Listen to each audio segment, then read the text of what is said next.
새벽 5시 휴대폰 알람이 울리기도 전에 박미연의 눈이 떠졌습니다. 46세의 나이에도 몸의 밴 습관은 변하지 않았습니다. 좁은 반지하 원룸의 작은 창문으로 스며드는 미약한 빛이 그녀의 주름진 얼굴을 어루만졌습니다. 거울에 비친 자신의 모습을 보며 미연은 언제부터인가 어머니를 닮아간 자신을 발견했습니다.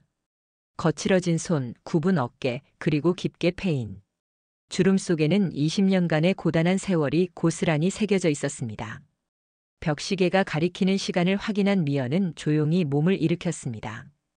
옆방에서 자고 있는 아들 성민이를 깨우지 않으려 발소리를 죽였습니다.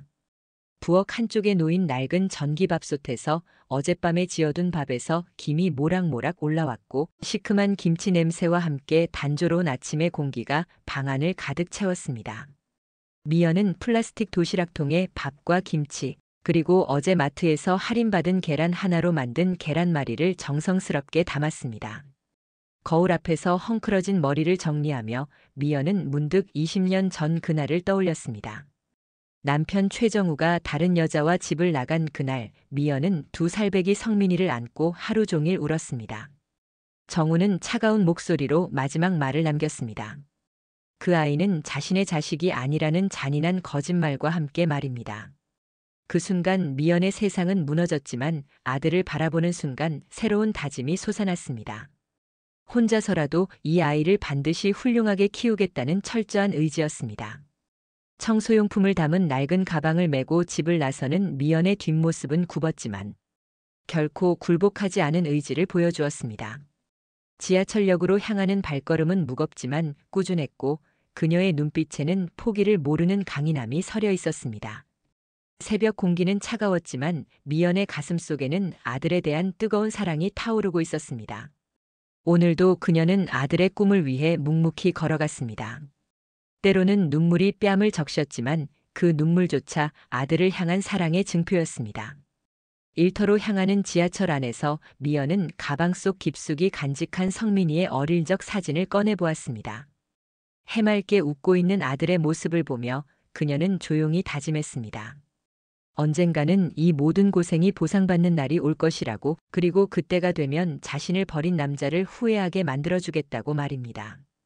미연의 손가락이 사진을 어루만지는 순간 그녀의 눈에서 한 방울의 눈물이 떨어졌습니다. 그것은 슬픔의 눈물이 아니라 희망을 품은 어머니의 간절한 기도였습니다. 12월의 차가운 바람이 창문 사이로 스며들던 그날 오후 성민이의 휴대폰이 울렸습니다.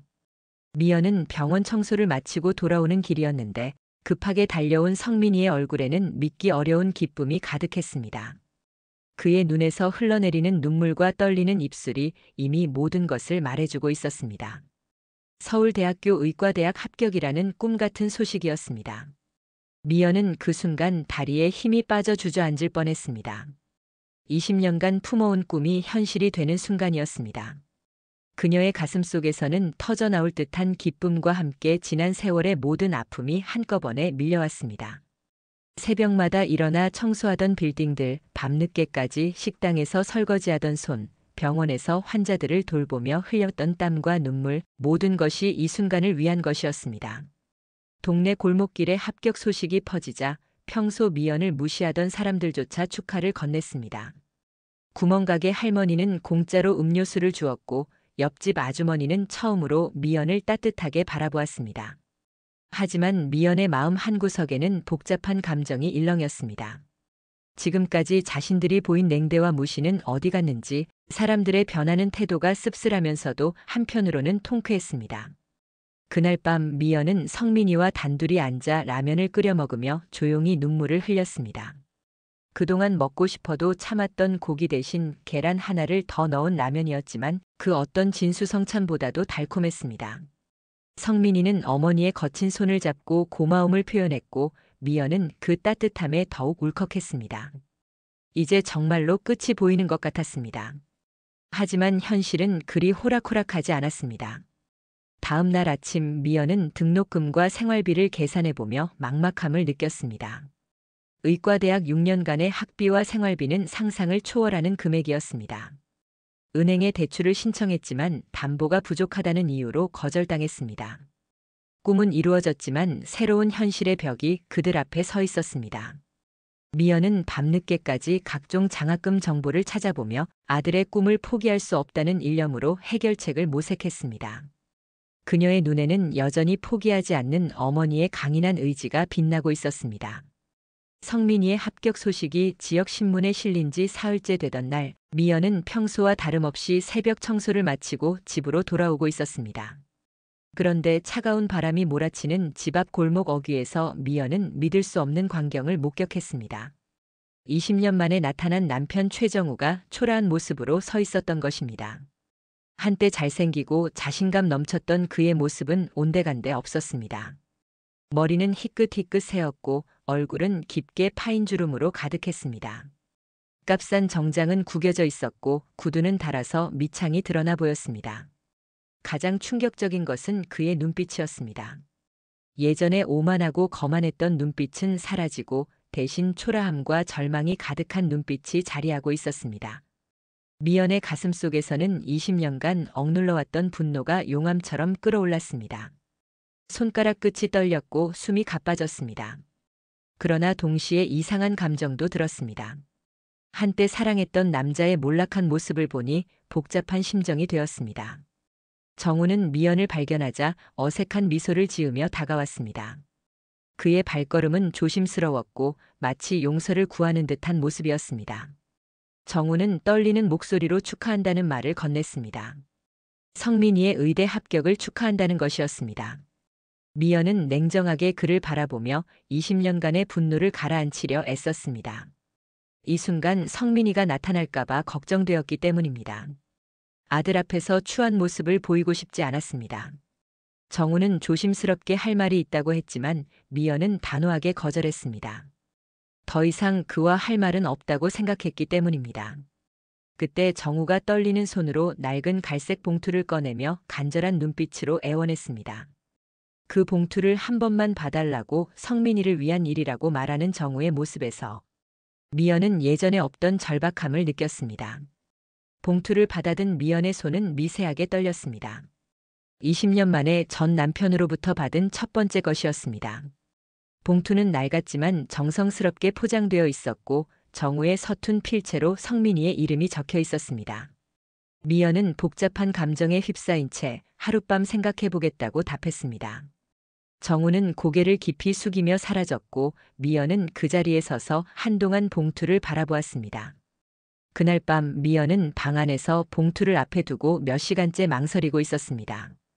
작은 스탠드 불빛 아래서 봉투는 마치 판도라의 상자처럼 보였습니다. 성민이는 도서관에서 공부하고 있어 집에 혼자 있던 미연은 마침내 봉투를 열었습니다. 봉투 안에서 나온 것들을 보는 순간 미연의 세상은 다시 한번 뒤바뀌었습니다. 첫 번째는 DNA 검사서였습니다.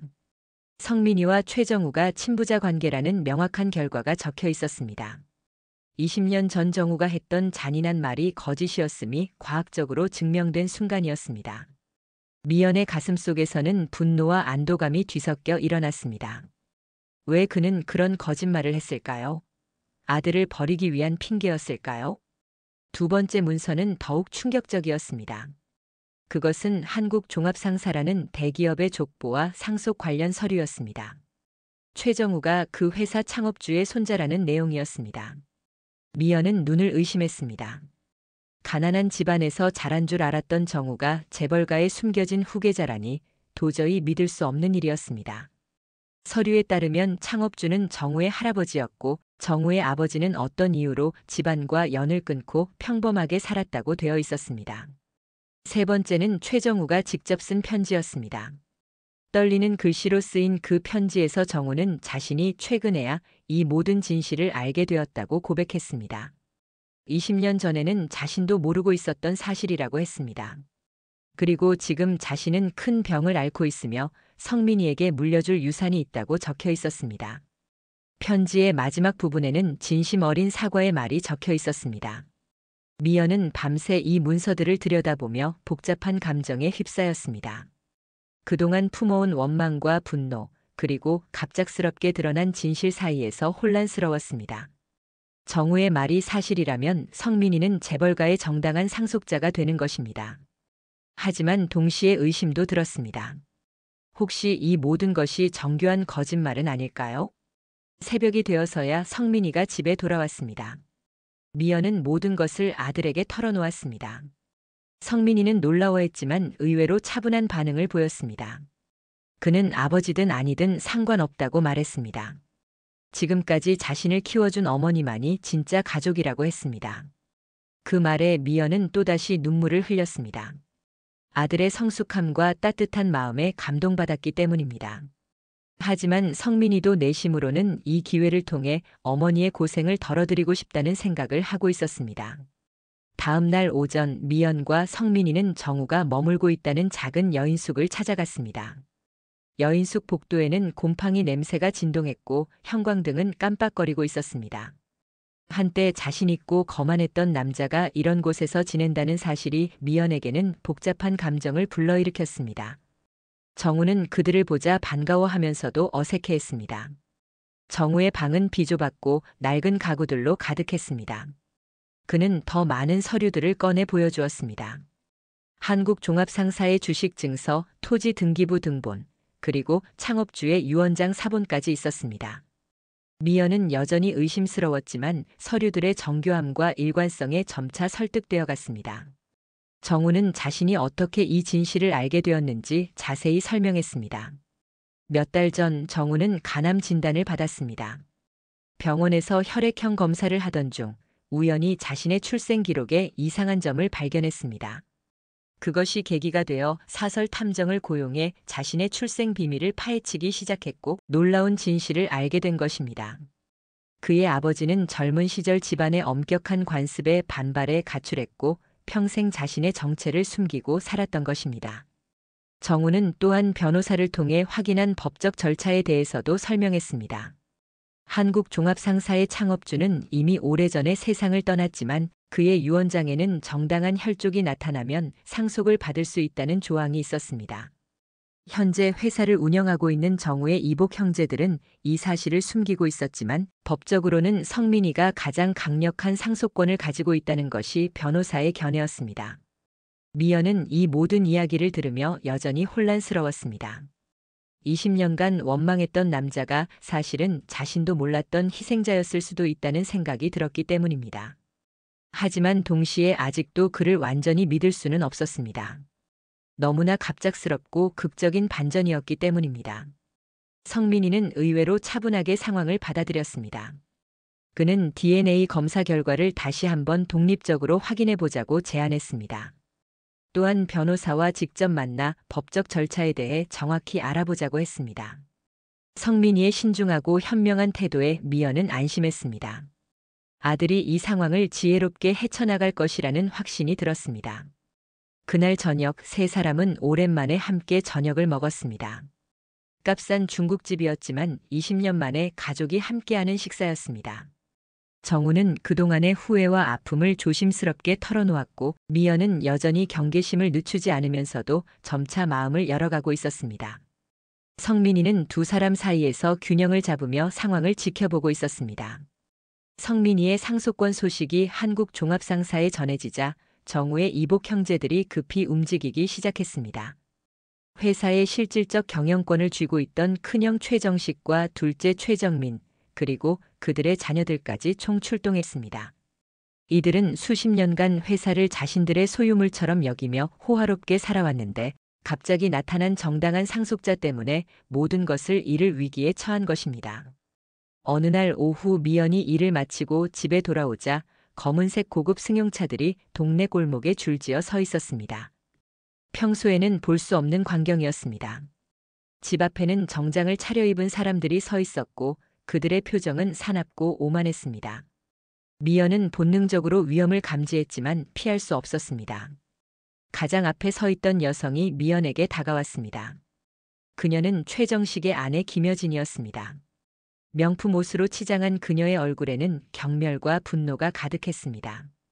김여진은 미연을 위아래로 훑어보며 비웃는 표정을 지었습니다. 청소부 출신이 무슨 재벌가 며느리 행세를 하느냐며 독설을 퍼부었습니다. 그녀의 목소리는 날카롭고 모욕적이었습니다. 최정식과 최정민도 나타나 미연을 압박했습니다. 그들은 정우가 정신 상태가 온전하지 않다며 그의 모든 주장이 허황된 망상이라고 주장했습니다. 또한 성민이가 정말 정우의 아들인지 의심스럽다며 DNA 검사 결과도 조작되었을 가능성이 있다고 했습니다. 이들의 공격은 조직적이고 치밀했습니다. 가장 충격적인 것은 이들이 미연의 과거를 낱낱이 조사해왔다는 사실이었습니다. 그들은 미연이 어떤 일을 해왔는지, 어디서 살았는지, 심지어 성민이의 학교 성적까지 모두 알고 있었습니다. 김여진은 특히 독한 말로 미연을 공격했습니다. 졸지에 나타난 촌놈들이 재벌가의 기생충처럼 달라붙으려 한다며 모욕했습니다. 이들은 또한 법적 대응을 예고했습니다. 정우의 정신 감정을 요구하고 상속 무효 소송을 제기하겠다고 위협했습니다. 그들이 가진 돈과 권력 그리고 법적 네트워크를 동원해서라도 성민이의 상속권을 무효화시키겠다고 했습니다. 이들의 위협은 구체적이고 현실적이었습니다. 미연은 이들의 공격 앞에서 굴욕감에 치를 떨었습니다. 하지만 동시에 분노도 일어났습니다. 혼자서 아들을 키워온 자신을 이렇게 무시하는 것이 견딜 수 없었습니다. 그러나 상대방의 권력과 재력을 생각하면 함부로 맞설 수도 없었습니다. 미연은 성민이를 위해 이 모든 굴욕을 참아야 한다고 생각했습니다. 그날 밤 미연은 잠을 이루지 못했습니다.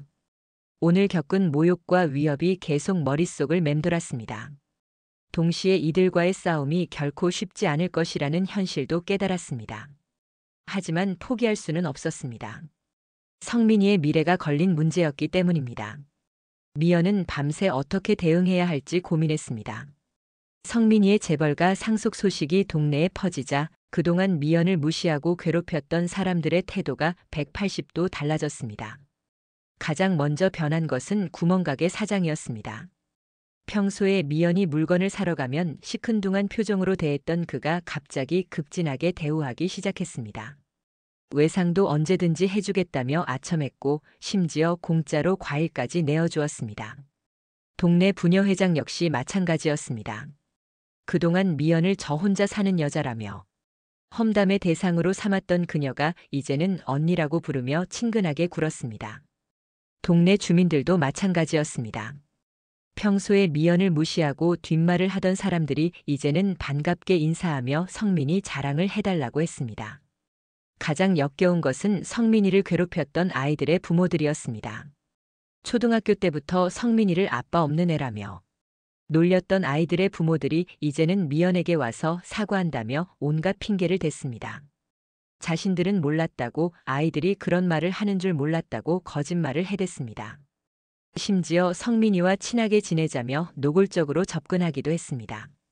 미연의 친정 식구들까지 나타났습니다.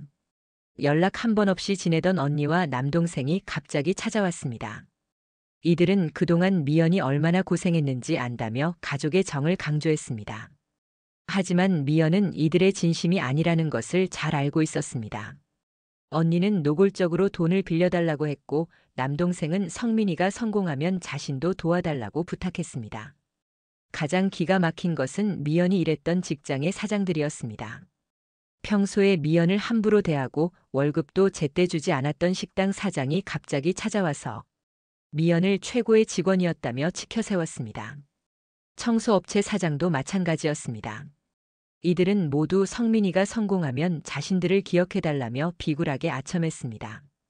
이런 사람들의 변화한 태도를 보며 미연은 인간의 이중성에 대해 깊이 깨달았습니다. 돈과 권력 앞에서 이렇게 쉽게 변하는 사람들을 보니 역겨웠지만 한편으로는 통쾌하기도 했습니다. 그동안 받았던 무시와 멸시가 이제는 아첨과 굽신거림으로 바뀌었기 때문입니다.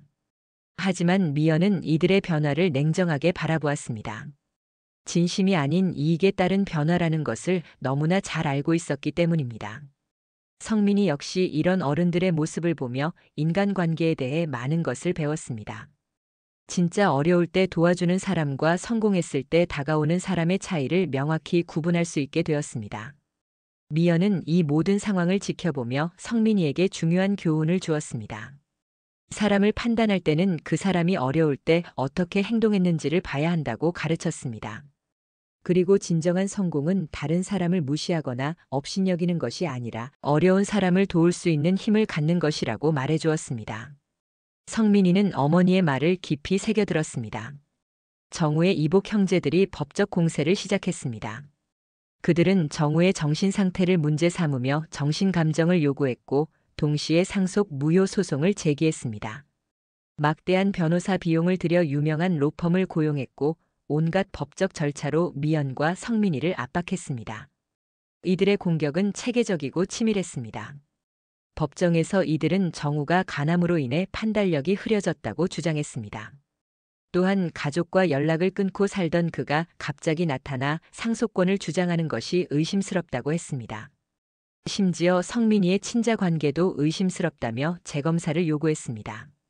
이들의 주장은 법리적으로 정교했고 미연과 성민이를 궁지로 몰아넣었습니다. 미연은 변호사를 구하려고 했지만 상대방의 막강한 재력 앞에서 도움을 받기 어려웠습니다. 대부분의 변호사들이 한국종합상사와의 관계를 의식해서 사건 수임을 꺼려했습니다. 겨우 찾은 변호사도 경험이 부족했고 상대방의 유명 로펌과 비교하면 역부족이었습니다. 미연은 절망적인 상황에 직면했습니다. 그런 어느 날 정우의 건강이 급속히 악화되었습니다. 간암이 전이되어 여러 장기에 영향을 주기 시작했습니다. 의사는 시간이 얼마 남지 않았다고 진단했습니다. 정우는 병상에서 미연과 성민이를 불렀습니다. 그의 얼굴은 창백했고 숨소리도 가늘어졌습니다. 정우는 떨리는 목소리로 마지막 비밀을 털어놓았습니다. 한국종합상사의 창업주인 그의 할아버지가 남긴 비밀 금고가 있다는 것이었습니다. 그 금고 안에는 진짜 상속자만이 알 수 있는 결정적 증거가 숨겨져 있다고 했습니다. 정우는 지금까지 그 존재를 비밀로 해왔지만 이제 더 이상 숨길 수 없다고 판단했습니다. 금고의 위치는 한국종합상사 본사 건물 지하에 있는 비밀 공간이었습니다. 창업주는 생전에 자신의 자식들을 믿지 못해 이런 장치를 만들어 놓았다고 했습니다. 진짜 후계자가 나타나면 그 증거를 찾을 수 있도록 했다는 것입니다. 정우는 금고를 여는 방법과 비밀번호를 미연에게 알려주었습니다. 가장 놀라운 것은 비밀번호였습니다. 그것은 바로 성민이의 생년월일이었습니다. 창업주는 마치 성민이의 탄생을 예견한 듯 그 날짜를 비밀번호로 설정해 놓았습니다. 정우는 이것이 우연의 일치가 아니라 운명이라고 믿었습니다. 그는 마지막 숨을 거두기 전에 미연에게 성민이를 부탁한다는 말을 남겼습니다.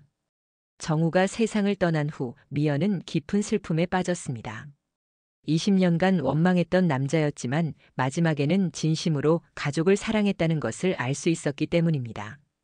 성민이 역시 아버지의 죽음을 슬퍼했습니다. 비록 함께한 시간은 짧았지만 아버지의 사랑을 느낄 수 있었기 때문입니다. 이제 미연과 성민이에게는 마지막 희망인 비밀 금고만이 남아 있었습니다. 정우의 장례식이 치러진 후 미연과 성민이는 그가 알려준 비밀 금고를 찾아 나섰습니다. 한국종합상사 본사 건물은 거대했고 보안도 삼엄했습니다. 하지만 정우가 알려준 비밀 통로를 이용하면 접근할 수 있었습니다. 건물 뒤편의 오래된 출입구가 바로 그 통로였습니다. 밤늦은 시간 모든 직원이 퇴근한 후에 미연과 성민이는 조심스럽게 건물에 침입했습니다. 정우가 그려준 지도를 따라 지하로 내려가자 일반인들은 전혀 모르는 비밀 공간이 나타났습니다. 오래된 복도를 따라 걸어가니 두꺼운 철문으로 막힌 방이 있었습니다. 그 문 앞에는 낡은 금고가 서 있었습니다. 미연은 떨리는 손으로 성민이의 생년월일을 입력했습니다. 딸깍 소리와 함께 금고 문이 열렸습니다. 그 순간 미연과 성민이의 가슴은 두근거렸습니다. 20년간의 고생과 최근의 모든 시련이 이 순간으로 귀결되는 것 같았습니다. 금고 안에는 상상을 초월하는 것들이 들어 있었습니다. 첫 번째는 창업주가 직접 쓴 진짜 유언장이었습니다. 그 유언장에는 명확하게 정우와 그의 후손이 회사의 진짜 상속자라고 명시되어 있었습니다. 또한 현재 회사를 운영하고 있는 다른 자식들은 단지 관리인 역할일 뿐이라고 적혀 있었습니다. 두 번째는 한국종합상사 지분 60%에 해당하는 주식 증서였습니다. 이 주식들은 지금까지 비밀로 보관되어 있었기 때문에 아무도 그 존재를 알지 못했습니다. 이 주식만으로도 성민이는 회사의 최대 주주가 되는 것이었습니다. 주식의 가치는 수천억 원에 달했습니다. 세 번째는 가장 충격적인 발견이었습니다. 그것은 정우의 이복 형제들이 지난 20년간 저질러온 횡령과 탈세의 모든 증거였습니다. 창업주는 생전에 이미 자신의 자식들이 회사 돈을 빼돌리고 있다는 것을 알고 있었고 모든 증거를 수집해 두었던 것입니다. 이 증거들은 그들을 감옥에 보낼 수 있을 만큼 결정적이었습니다. 미연은 이 모든 증거들을 보며 감격했습니다. 모든 고생이 마침내 보상받는 순간이었습니다. 동시에 창업주의 깊은 통찰력에 감탄했습니다. 그는 이미 오래전부터 자신의 자식들이 타락할 것을 예견하고 진짜 후계자가 나타나기를 기다렸던 것입니다. 다음 날 미연은 이 증거들을 가지고 유명한 변호사 사무실을 찾아갔습니다. 증거를 본 변호사는 깜짝 놀라며 이 사건이 한국 재계를 뒤흔들 대형 사건이 될 것이라고 예측했습니다. 이제 상황은 완전히 역전되었습니다. 공격자와 수비자의 역할이 바뀐 것입니다. 미연은 그동안 쌓인 모든 분노와 한을 이 순간에 쏟아낼 준비를 했습니다. 법정에서 진실이 공개되는 순간 한국 종합상사 이복 형제들의 얼굴은 창백하게 변했습니다. 창업주의 진짜 유언장과 주식 증서 그리고 그들의 범죄 증거가 모두 공개되었기 때문입니다. 지금까지 자신들이 정당한 상속자라고 우기던 그들의 주장은 한순간에 무너졌습니다. 법정은 충격과 경악으로 가득했습니다. 김여진을 비롯한 이복 형제들은 절망에 빠졌습니다. 그들이 지난 20년간 저질러온 횡령과 탈세가 모두 밝혀졌기 때문입니다. 회사 자금을 개인 용도로 사용한 것, 해외 차명 계좌로 돈을 빼돌린 것, 각종 탈세 행위까지 모든 것이 증거와 함께 공개되었습니다. 검찰은 즉시 이들에 대한 수사에 착수했습니다. 최정식은 횡령죄와 탈세죄로 15년형을 선고받았습니다. 최정민은 12년형을 받았고 김여진은 사기죄까지 추가로 발각되어 10년형을 선고받았습니다. 그들의 자녀들도 공범으로 처벌받았고 모든 재산은 환수되었습니다. 한때 화려했던 재벌가 일가족이 하루아침에 몰락한 것입니다. 성민이는 법원의 판결에 따라 한국 종합상사의 최대 주주가 되었습니다. 그가 가진 지분은 60%에 달했고 회사의 모든 중요한 결정을 내릴 수 있는 권한을 갖게 되었습니다. 회사의 가치는 수조 원에 달했고 성민이는 하루아침에 한국 최고의 부자 중 한 명이 되었습니다. 미연은 이사회 의장에 취임했습니다. 청소부로 일했던 그녀가 이제는 대한민국 최고 기업의 최고 경영진이 된 것입니다. 첫 이사회에서 미연은 과거 자신을 무시했던 모든 사람들에게 조용하지만 강력한 메시지를 전했습니다. 진정한 성공은 다른 사람을 업신여기는 것이 아니라 어려운 사람을 도울 수 있는 힘을 갖는 것이라고 말했습니다. 미연을 과거에 괴롭혔던 모든 사람들이 용서를 구하러 왔습니다. 동네 사람들, 직장 상사들, 심지어 친정 식구들까지 모두 무릎을 꿇고 사과했습니다. 하지만 미연은 냉정하게 그들을 외면했습니다. 진심이 아닌 이익을 위한 사과는 받아들일 수 없다고 했습니다. 진정으로 어려웠을 때 도와준 극소수의 사람들만을 기억하겠다고 선언했습니다. 성민이는 의대를 졸업한 후 가난한 사람들을 위한 무료 병원을 세웠습니다. 또한 어려운 환경에서 공부하는 학생들을 위한 장학재단도 설립했습니다. 그는 어머니가 겪었던 고생을 다른 사람들이 겪지 않도록 하겠다고 다짐했습니다.